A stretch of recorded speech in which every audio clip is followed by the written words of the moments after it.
Mazmur 91. Dalam lindungan Allah. Orang yang duduk dalam lindungan yang maha tinggi dan bermalam dalam naungan yang maha kuasa akan berkata kepada Tuhan, tempat perlindunganku dan kubu pertahananku, Allahku yang kupercayai. Sungguh, dialah yang akan melepaskan engkau dari jerat penangkap burung, dari penyakit sampar yang busuk. Dengan kepaknya ia akan menudungi engkau, di bawah sayapnya engkau akan berlindung. Kesetiaannya ialah perisai dan pagar tembok. Engkau tak usah takut terhadap kedahsyatan malam, terhadap panah yang terbang di waktu siang, terhadap penyakit sampar yang berjalan di dalam gelap, terhadap penyakit menular yang mengamuk di waktu petang. Walau 1.000 orang rebah di sisimu dan 10.000 di sebelah kananmu, tetapi itu tidak akan menimpamu. Engkau hanya menontonnya dengan matamu sendiri dan melihat pembalasan terhadap orang-orang fasik. Sebab Tuhan ialah tempat perlindunganmu, yang maha tinggi telah kau buat tempat perteduhanmu. Malapetaka tidak akan menimpa kamu, dan tulah tidak akan mendekat kepada kemahmu. Sebab malaikat-malaikatnya akan diperintahkannya kepadamu untuk menjaga engkau di segala jalanmu. Mereka akan menatang engkau di atas tangannya, supaya kakimu jangan terantuk kepada batu. Singa dan ular dedung akan kau langkahi, engkau akan menginjak anak singa dan ular naga. Sungguh, hatinya melekat kepadaku, maka aku akan meluputkannya.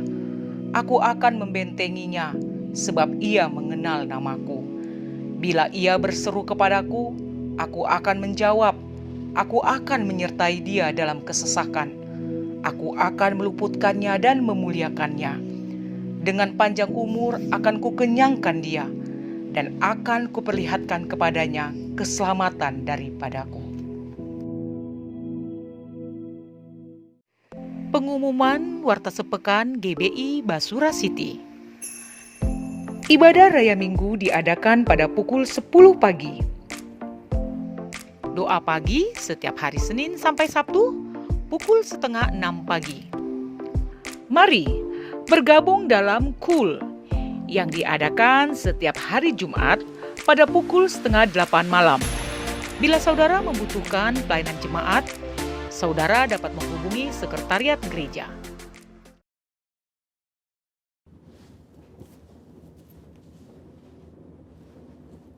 Shalom saudara, saya percaya kita dalam keadaan baik dan luar biasa. Pada Voice of Pentecost kali ini, kita akan membahas mengenai apakah orang yang sudah meninggal dapat menjumpai kita? Saudara pernah tidak mimpi didatangin orang terdekat yang sudah meninggal, lalu kita bingung, apakah orang yang mendatangi kita ini adalah betul orang terdekat kita atau bukan? Bagaimana kita dapat menjelaskan peristiwa unik namun nyata seperti ini? Mari kita lihat 3 anggapan yang berkembang di masyarakat Kristen secara luas, dan apa kata Alkitab mengenai hal tersebut. Pertama, fenomena yang terjadi sama seperti halnya Tuhan Yesus menjumpai murid-murid sebelum ia terangkat ke sorga. Ada tradisi yang berkembang di masyarakat bahwa orang yang telah meninggal masih dapat menjumpai orang yang masih hidup dalam kurun waktu 40 hari setelah kematiannya. Ditambah lagi dengan mengutip ayat sekenanya di luar konteks dan menyambungkan dengan peristiwa Tuhan Yesus menjumpai murid-muridnya selama 40 hari. Yang memegang kepercayaan ini pastinya tidak sadar bahwa Yesus bukanlah orang mati yang mengunjungi murid-muridnya, melainkan ia telah bangkit dari kematian dan hidup, seperti ada tertulis di Markus 9 ayat 9-10. Jadi, anggapan bahwa orang meninggal dapat menjumpai kita sebagaimana Tuhan Yesus adalah sebuah pemahaman yang keliru dan tidak sesuai dengan kebenaran Alkitab. Kedua, fenomena yang terjadi sama seperti saat Musa dan Elia menjumpai Tuhan Yesus di Bukit Transfigurasi. Sebagian orang mungkin beranggapan bahwa peristiwa ini dapat menjadi sebuah pijakan untuk menyatakan bahwa orang yang telah meninggal, yaitu Musa, menjumpai Tuhan Yesus dan bercakap-cakap dengan Yesus. Dalam konteks ini pun tidak tepat jika dijadikan landasan kepercayaan orang yang sudah meninggal masih dapat menjumpai manusia yang hidup. Sebab pada waktu itu Tuhan Yesus berubah rupa, atau dalam bahasa Yunani disebut sebagai metamorfo. Sehingga baik Tuhan Yesus, Musa maupun Elia bersama-sama berada dalam dimensi yang berbeda dengan manusia pada umumnya. Dalam hal ini adalah Petrus, Yakobus, dan Yohanes yang menyertai Yesus pada saat itu. Ketiga, Fenomena yang terjadi sama seperti ketika Saul berjumpa dengan roh Samuel. Terdapat dua penafsiran yang berkembang terkait dengan fenomena ini. Ada penafsiran yang mengatakan roh yang muncul itu bukanlah roh Samuel, dan penafsiran lain yang mengatakan itu benar roh Samuel, tetapi atas izin Tuhan untuk memberikan pelajaran dan peringatan kepada Saul. Nah, terlepas apakah kita berada dalam golongan yang meyakini itu adalah roh Samuel ataupun bukan, Alkitab jelas menyatakan bahwa pemanggilan arwah, bertanya pada arwah yang dilakukan oleh Saul adalah pelanggaran terhadap firman Tuhan dan merupakan dosa. Karena itulah Saul mati. Tuhan Yesus seringkali menggunakan perumpamaan dalam mengajar agar lebih mudah dipahami. Dalam Lukas 16 ayat 19-30, Tuhan Yesus menyampaikan perumpamaan tentang orang kaya dan Lazarus. Dari sini kita dapat mempelajari bahwa ada jurang pemisah dalam dunia orang mati yang memisahkan dua kompartemen yang berbeda, yakni Hades dan Firdaus. Pelajaran berikutnya adalah tidak diperlukan orang yang telah meninggal untuk mengunjungi orang yang masih hidup untuk menyampaikan pesan khususnya terkait pertobatan, sebab sudah ada pada mereka kitab suci. Mungkin ada saudara yang masih bertanya, lalu bagaimana mimpi yang tidak bisa kita rencanakan bisa terasa sangat nyata, seakan-akan orang yang sudah meninggal datang menjumpai kita? Setiap orang pasti pernah mengalami mimpi. Terkait dengan mimpi, Leland Ryken, seorang profesor emeritus bahasa Inggris yang juga adalah penata gaya sastra dari Alkitab English Standard Version, dalam Dictionary of Biblical Imagery menjelaskan, arti dreams and visions adalah mimpi akan muncul sesuai dengan kondisi yang sedang dialami manusia pada hari itu, seperti yang dicontohkan dalam kitab Yesaya 29 ayat 8. Saat seorang yang lapar bermimpi ia sedang makan, tetapi ketika bangun ia masih tetap lapar.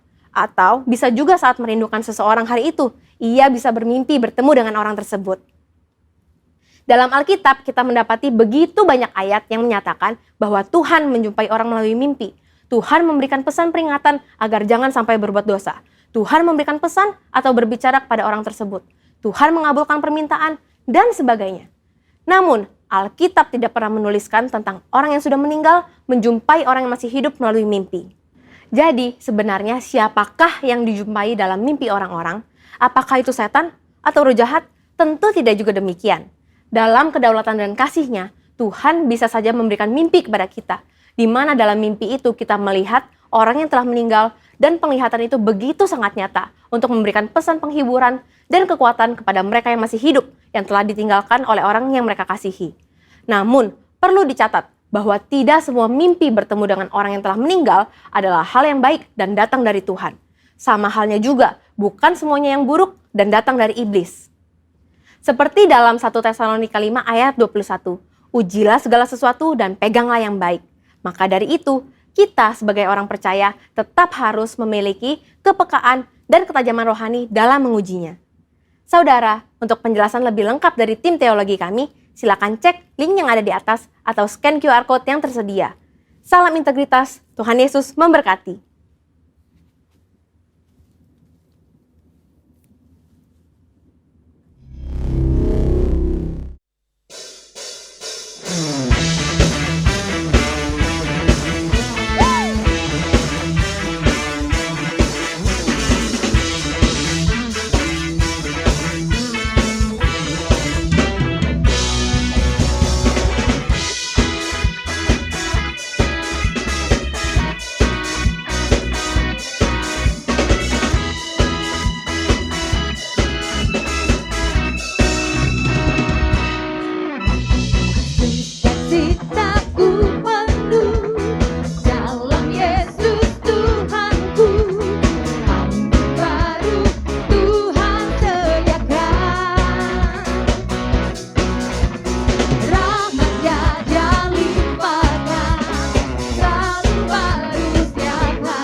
puji dia, puji dia, tinggikan namanya, yes Lord. Puji dia, muliakan namanya, ku akan selalu bersyukur.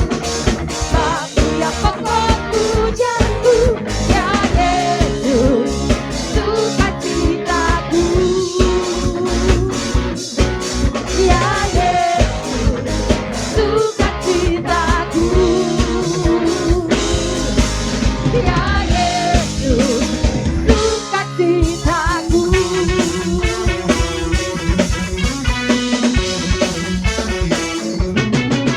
Sukacita, haleluya.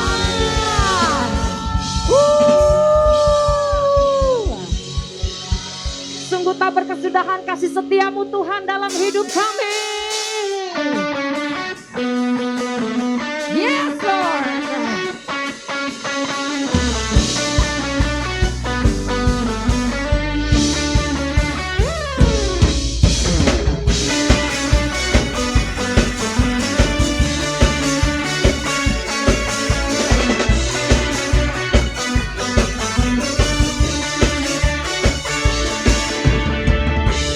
Dari hari ke hari tak pernah terbantahkan, berkat-Mu turun atas hidupku. Dari hari ke hari tiada pernah tertunda, kesetiaan-Mu Kau limpahkan bagiku. Tak berkesudahan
Mari sebentar Bapak Ibu Saudara kita akan membacakan untuk deklarasi Pentakosta ketiga. 1. Pentakosta ketiga adalah pencurahan Roh Kudus yang dahsyat di zaman ini, melebihi yang terjadi di Azusa Street. 2. Pentakosta ketiga akan mengakibatkan penuaian jiwa yang terbesar dan yang terakhir sebelum Tuhan Yesus datang kembali. 3. Pentakosta ketiga akan membangkitkan generasi Yeremia, yaitu anak-anak muda yang dipenuhi Roh Kudus, cinta mati-matian kepada Tuhan Yesus, tidak kompromi terhadap dosa, dan akan bergerak untuk memenangkan jiwa. 4. Pentakosta ketiga lahir di Indonesia yang bergerak ke bangsa-bangsa. Gerakan ini dari timur ke barat dan akan kembali ke Yerusalem. 5. Pentakosta ketiga akan memberikan kuasa untuk menyelesaikan amanat agung Tuhan Yesus. Dan setelah itu Tuhan Yesus datang kembali.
Tuhan, buat kasih setiamu di dalam hidupku. Ku bersyukur, kami mau bersyukur.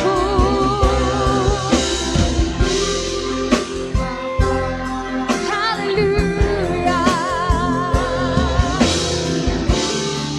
Ku bersyukur Tuhan,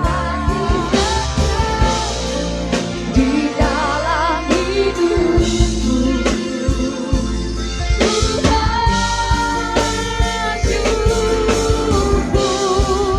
Ku bersyukur Bapa. Oh, we thank you, Lord God. Oh, we thank you, Lord Jesus. Hallelujah. Buat kasih setiamu di dalam hidup kami. Ku bersyukur, ku bersyukur. Oh, we thank you, Lord. Haleluya.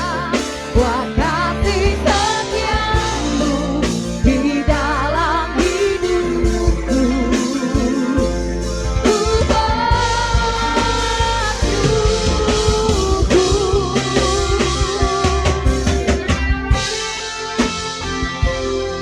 Kami mengangkat tangan kami di hadapan-Mu Tuhan. Kami berkata, kami mau senantiasa bersyukur.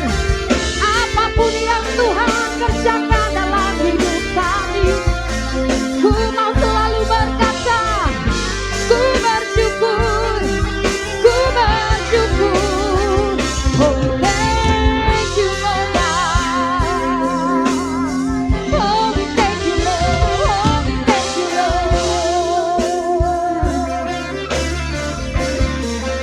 Hiara lava sane, hiara lavo, hiara lava se.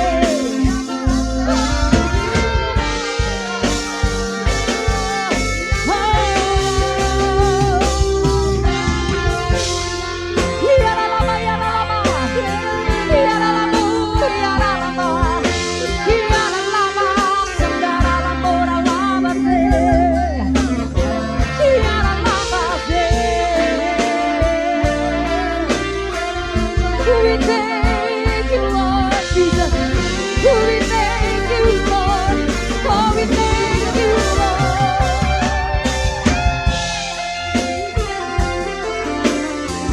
Hiara lava, hiara lava, hiara lava, hiara lava, hiara lava.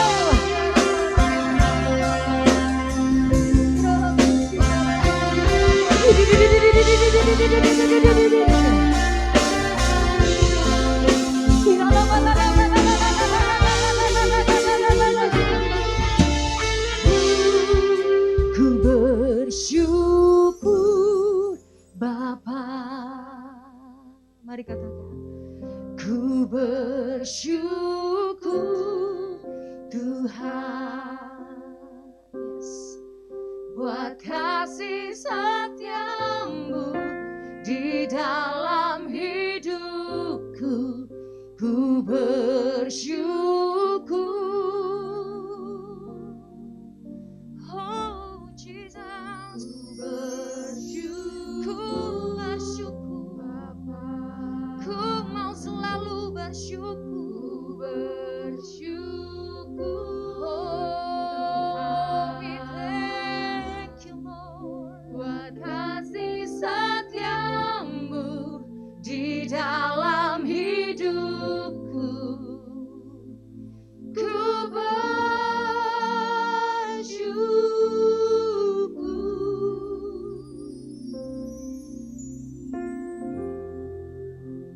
Mari sejenak kita merenungkan kebaikan Tuhan dalam hidup kita, saudara.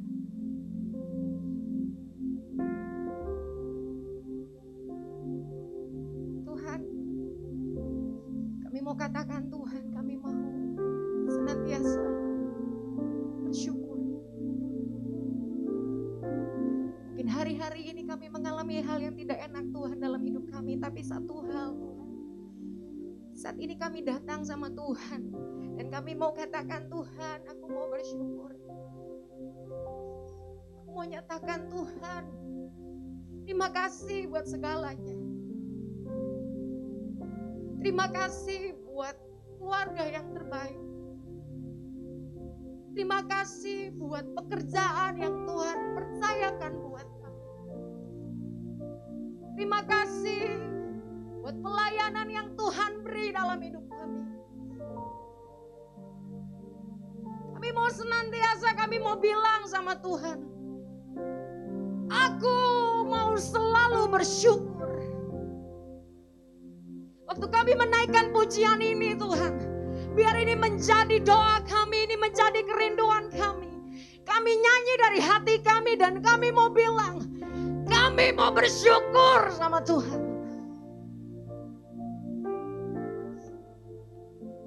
Mari umat Tuhan, mari buka hatimu. Mari naikkan pujian ini sungguh-sungguh dari hatimu, saudara.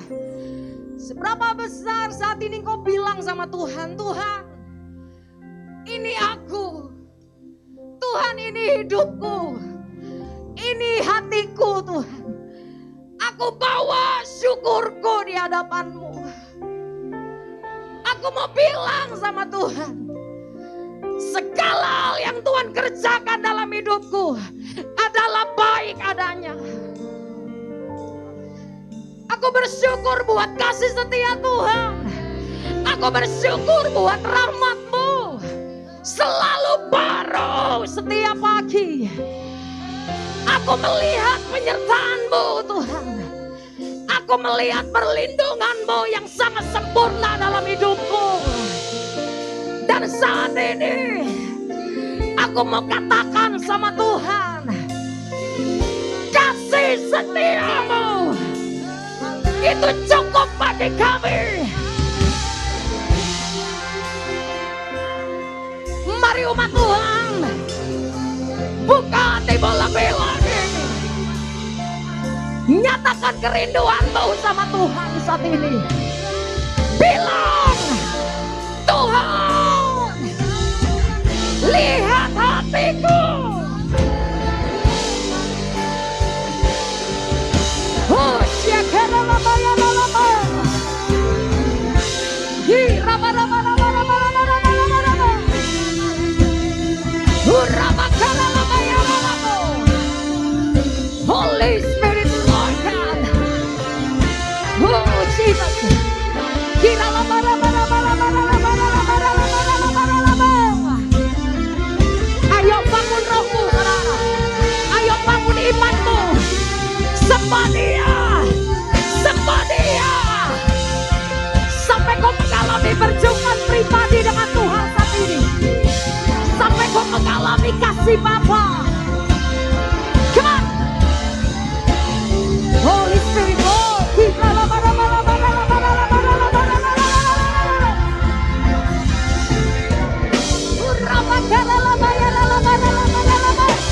Siapa?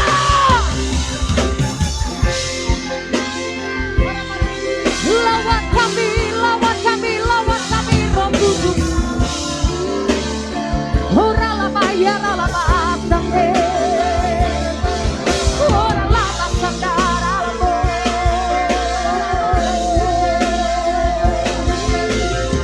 Biar lama sekarang ora lama.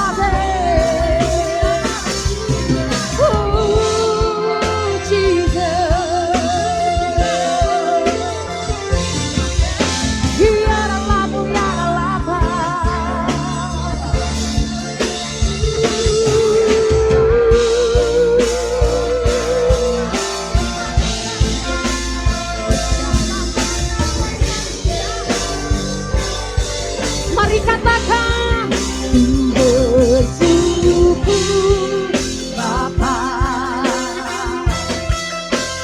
bersyukur Tuhan, amin. Buat kasih setiamu di dalam hidupku, bersyukur.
bersyukur.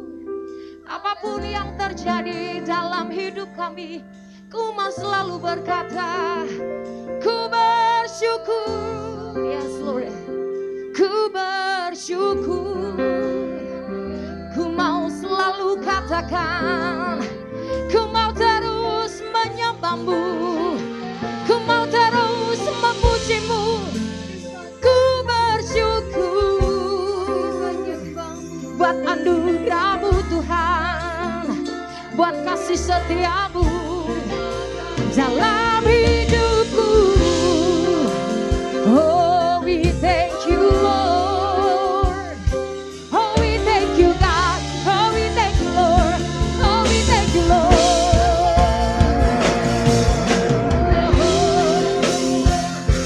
Jesus, ku mau selalu bersyukur. Ku mau selalu bersyukur. Sebab kasih setiamu lebih dari hidup. Sebab itu mulutku memujimu.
Thank you, Jesus.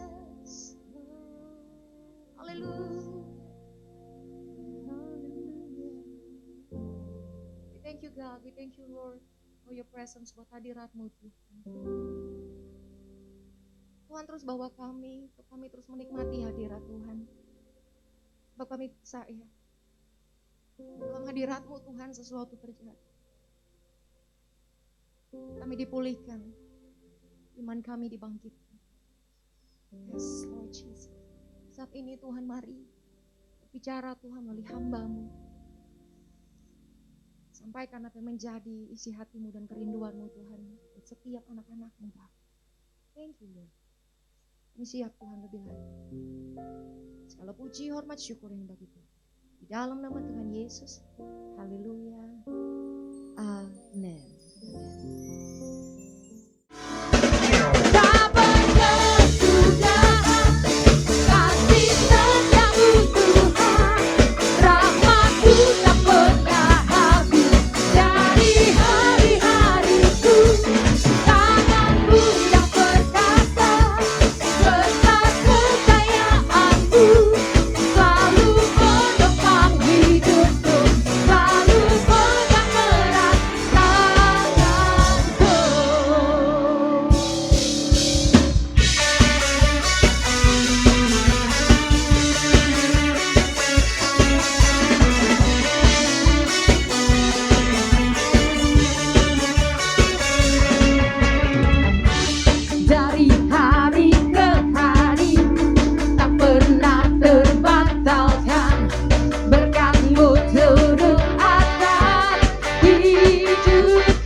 Shalom Gereja Basura City, kepada Bapak Gembala dan keluarga besar, juga kepada Bapak Ibu para pelayan Tuhan.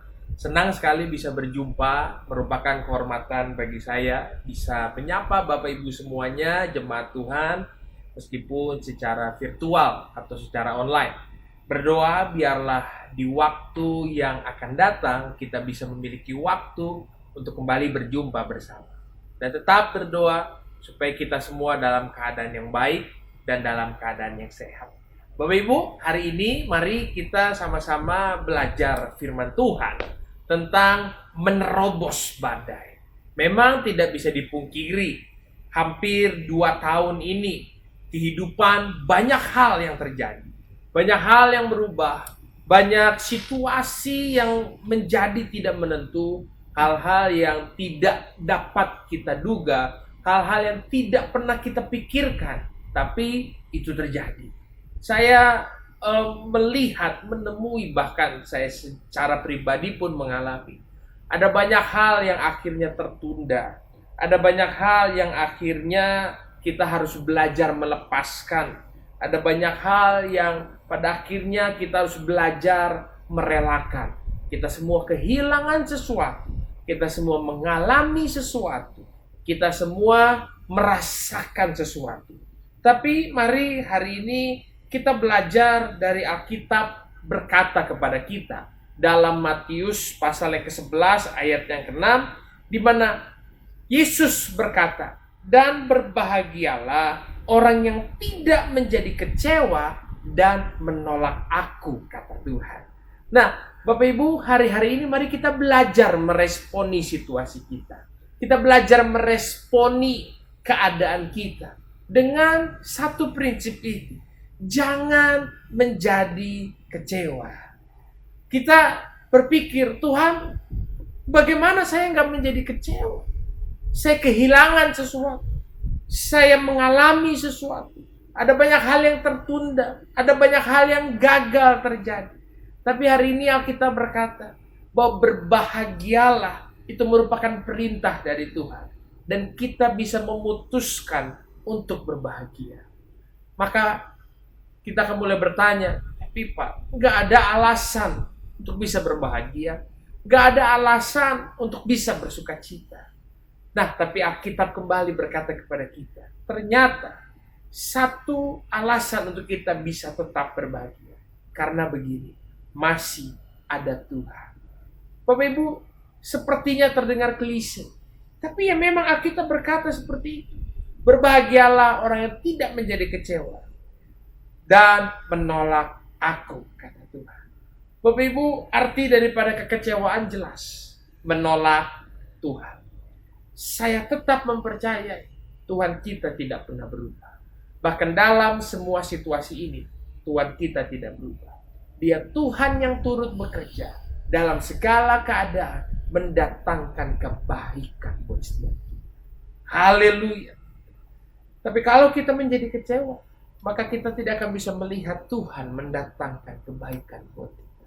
Maka itu sangatlah penting untuk kita menjaga hati kita, menjaga jiwa kita, menjaga pikiran kita tetap tenang. Mazmur pasal yang ke-119 ayat yang ke-71 menuliskan bahwa aku tertindas itu baik bagi. Haleluya. Rasanya ayat seperti ini tidak menjadi terlalu favorit dalam masa-masa ini. Tapi firman Tuhan tetap harus kita terima. Bahwa aku menjadi tertindas itu baik bagiku.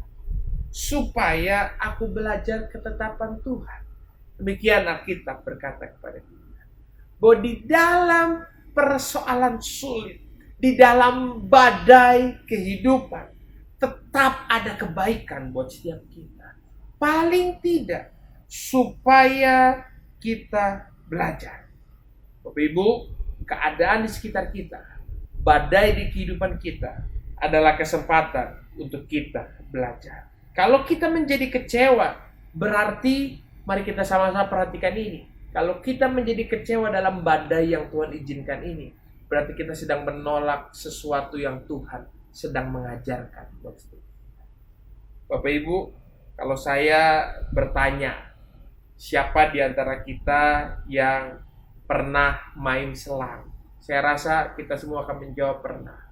Selang yang kemudian air dinyalakan dan keluar, entah untuk kita cuci mobil, cuci motor, atau siram tanaman.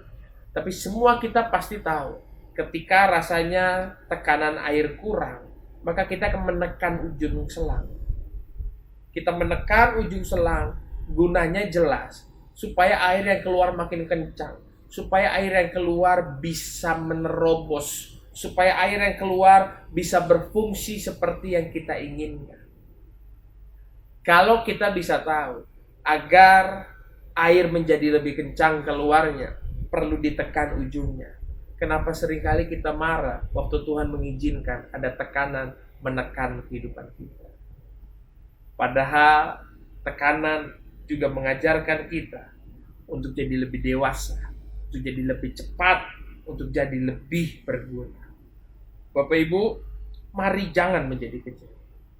Di dalam badai kehidupan ini saya percaya kita punya alasan untuk menjadi kecewa. Kita punya pilihan untuk menjadi kecewa. Kita punya hak untuk menjadi kecewa. Tapi jangan beri kekecewaan untuk masuk dalam kehidupan kita. Bapak Ibu perhatikan ini. Kekecewaan hanya akan memenjarakan kita. Itu hanya akan memenjarakan pikiran dan perasaan kita. Kekecewaan hanya akan membuat kita menolak kemungkinan-kemungkinan baru yang sangat mungkin terjadi di hadapan kita. Kekecewaan membuat kita menolak harapan-harapan yang baru. Kecewa hanya akan membuat kita berkata, cukup sudah. Padahal Tuhan masih punya banyak hal yang Dia mau ajarkan kepada kita. Yang Dia mau ceritakan kepada kita. Yang Dia mau beritahu buat kita. Maka itu Bapak Ibu, hari ini yuk kita belajar sama-sama. Badai tidak pernah salah. Oh haleluya. Badai tidak pernah salah. Cara kita meresponi badai tersebut yang seringkali salah. Izinkan saya mengulanginya sekali lagi. Badai tidak pernah salah. Cara kita meresponi badai tersebut yang seringkali salah. Jadi hari ini mari kita belajar menerobos badai dengan cara jangan sampai kita salah meresponi badai tersebut. Mazmur 126 ayat yang pertama sampai ayat yang ke-6 akan menjadi pelajaran kita pada saat ini. Di mana judul perikopnya jelas, pengharapan di tengah-tengah penderitaan. Saya percaya di dalam badai ini ada banyak pengharapan. Ada banyak hal dahsyat yang Tuhan mau ajarkan buat setiap kita. Jangan salah meresponi badai. Yang pertama Bapak Ibu, jangan sampai kita salah dengan perasaan kita. Jangan sampai kita salah dengan perasaan kita. Kita berkata, ketika Tuhan memulihkan keadaan Sion, keadaan kita seperti orang-orang yang bermimpi. Apa maksudnya seperti orang yang bermimpi? Keadaan yang sulit untuk dipercaya, sulit dipahami, datang tiba-tiba sekonyong-konyong muncul. Rasanya nggak nyata, tapi terjadi. Maka itu Bapak Ibu hari ini, jangan sampai kita mempercayai apa yang kita rasakan. Dan mari kita mempercayai Tuhan Allah kita. Di mana kita berkata, Tuhan memulihkan keadaan. Ketika Tuhan memulihkan keadaan Sion, maka Dia bisa membuat keadaan kita seperti seolah-olah sedang bermimpi. Mengalami sesuatu yang kok nyata tapi nggak nyata, kok rasanya begitu. Ingat, itu cuma ada di perasaan kita saja. Kita harus lebih mempercayai iman kita kepada Tuhan. Yang kedua, jangan sampai kita salah dengan perkataan. Kita berkata dalam Mazmur pasal yang 126 ayat kedua. Pada waktu itu, pada waktu kapan? Pada waktu keadaan kita seperti orang yang bermimpi, Alkitab berkata, mulut kita penuh dengan tertawa dan lidah kita dengan bersorak-sorai. Ingat Bapak Ibu, di dalam badai, jangan sampai kita salah dengan perkataan kita. Kita akan mudah tergoda untuk mengeluh, bersungut, membesarkan, menceritakan. Tapi hari ini, jangan sampai salah dengan perkataan kita. Jangan membesar-besarkan masalah. Jangan membesar-besarkan kesulitan. Ingat kita berkata, pencobaan yang kita alami adalah pencobaan yang biasa. Biasa artinya nggak perlu dibesar-besarkan. Perhatikan perkataan kita. Jangan sampai mulut kita terus berkata, abis deh, mati deh, hancur deh, mampus deh. Setiap kali ketemu orang kita bicarakan selalu sulit, masalah, nggak punya duit. Mari, hari ini Tuhan ingatkan kita, jangan sampai salah dengan perkataan kita. Mulut kita harus penuh dengan tertawa, sukacita. Dan lidah kita dengan sorak-sorai. Apa itu sorak-sorai? Menceritakan keagungan Tuhan, kebesaran Tuhan. Kalau ada orang tanya apa kabar, mungkin kita susah dan sulit. Mari kita berkata jujur boleh. Saya susah dan sulit, tapi saya tahu Tuhan menolong saya. Tuhan ada buat saya. Dia memelihara saya. Mujizat pasti. Pertama, jangan salah dengan perasaan kita. Jangan sampai salah dengan perkataan kita. Yang ketiga, jangan sampai salah dengan perbuatan kita. Orang-orang yang menabur dengan mencucurkan air mata. Ibu, yuk dalam badai, dalam keadaan tertekan, teruslah menjadi orang yang menabur kebaikan. Jangan sampai keadaan kita mengubahkan siapa kita dalam perbuatan kita. Tidak. Kita harus tetap menjadi orang-orang yang terus menabur kebaikan sekalipun dalam kekurangan maupun dalam kekeringan. Itulah siapa kita. Bukan sesuatu yang akan kita dapat nanti. Kadang-kala kalau dalam pelajaran ini ada orang yang suka berkata, oh seperti Ishak ya Pak, sehingga nantinya dia semakin kaya, tambah kaya, amat sangat kaya. Ya, itu janji Tuhan. Tapi hari ini mari kita ingatkan diri kita. Kalau saya bahkan menabur, bukan untuk memperoleh Tuhan. Saya menabur karena itulah siapa saya. Saya anak Tuhan.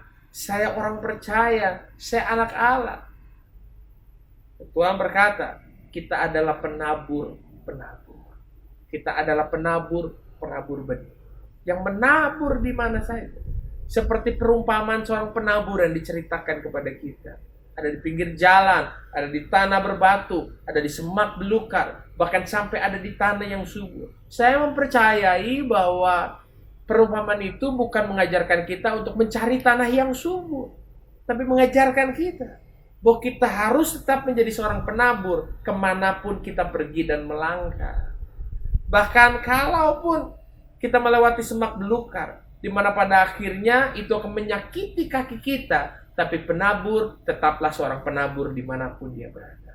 Jangan sampai badai mengubahkan siapa kita. Yuk, jangan sampai kita salah dengan perbuatan kita. Kita harus tetap menjadi hidup yang menjadi berkat. Hidup yang terbuka, menjadi saksi Kristus. Pertama, jangan sampai kita salah dengan perasaan kita. Yang kedua, jangan sampai kita salah dengan perkataan kita. Yang ketiga, jangan sampai kita salah dengan perbuatan kita. Yang keempat, yang terakhir, jangan sampai kita salah dengan perjalanan kita. Kita berkata, orang yang berjalan maju dengan menangis sambil menabur benih. Ibu, menerobos badai, tetaplah berjalan maju. Tetaplah berjalan maju. Jangan berhenti. Jangan berhenti. Apalagi mundur ke belakang. Tidak ada harapan dan masa depan. Di masa lalu, bahkan di masa kini. Hanya bagi orang-orang yang bergerak maju, tersedia masa depan. Yuk, bergerak maju. Apa Pak sederhananya bergerak maju? Jangan menjadi kapok. Jangan menjadi kapok. Tidak menjadi kapok adalah tanda bahwa hati kita terpulihkan dan tidak terluka. Jangan menjadi kapok. Saya mempercayai sangat pantas untuk kita berkata, Tuhan udahlah nggak pelayanan lagi, toh saya susah. Tuhan udahlah nggak memberi lagi, toh saya juga menderita. Tuhan udahlah nggak tolong orang lagi, udah begini lihat siapa yang susah. Tapi kita berkata, teruslah berjalan maju. Mungkin kita menangis, mungkin kita susah, tapi maju.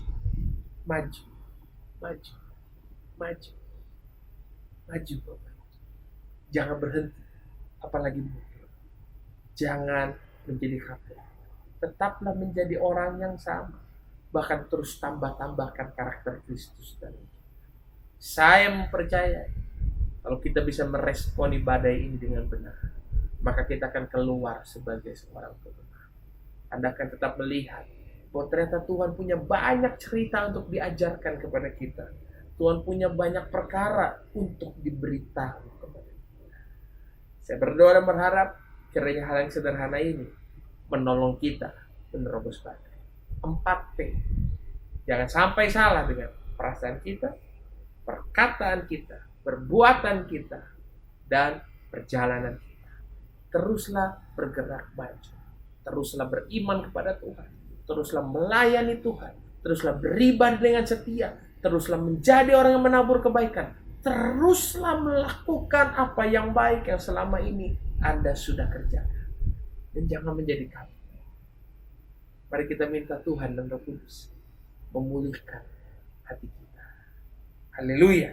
Demikianlah firman Tuhan buat kita semuanya. Saya rindu mengajak kita berdoa bersama.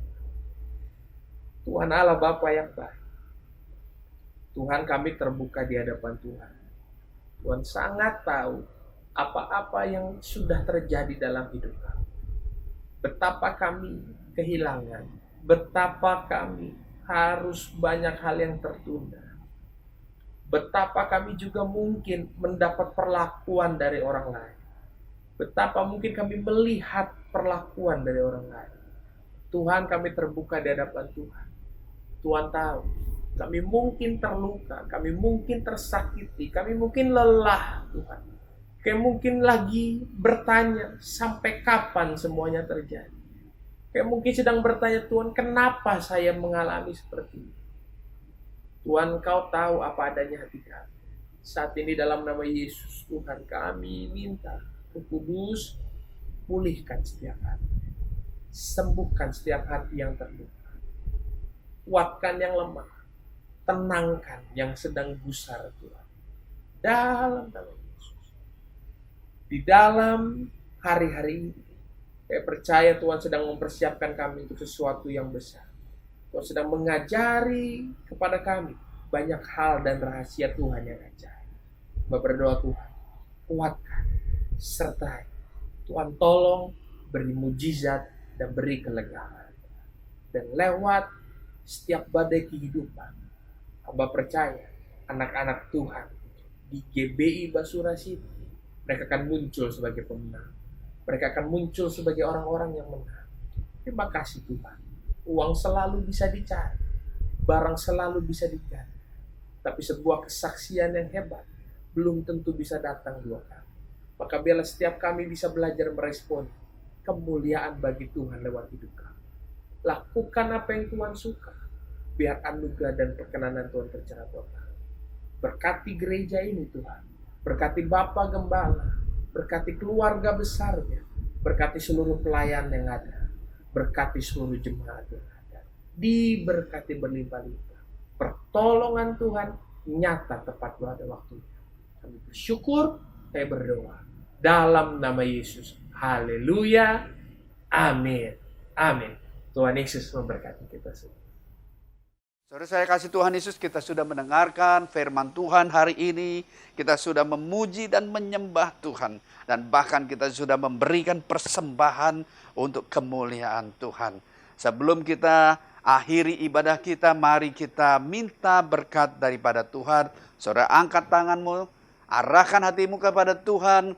Terimalah berkat kasih karunia, damai sejahtera, sukacita, kesehatan, kekuatan, berkat yang berlimpah-limpah dari Allah Bapa kita. Di dalam putaran yang tunggal kekasih kita, Tuhan kita Yesus Kristus. Dengan penyertaan, perlindungan, penghiburan, kuasa, otoritas, hikmat, pengurapan, persekutuan yang manis dengan Roh Kudus. Boleh menyertai saudara-saudara sekalian, mulai pada hari ini sampai Maranatha. Tuhan Yesus datang kedua kali dan permai. Menjemput kita semuanya. Bahkan sampai kekal selama-lamanya. Kita yang percaya dan sangat diberkati katakan bersama-sama. Amin.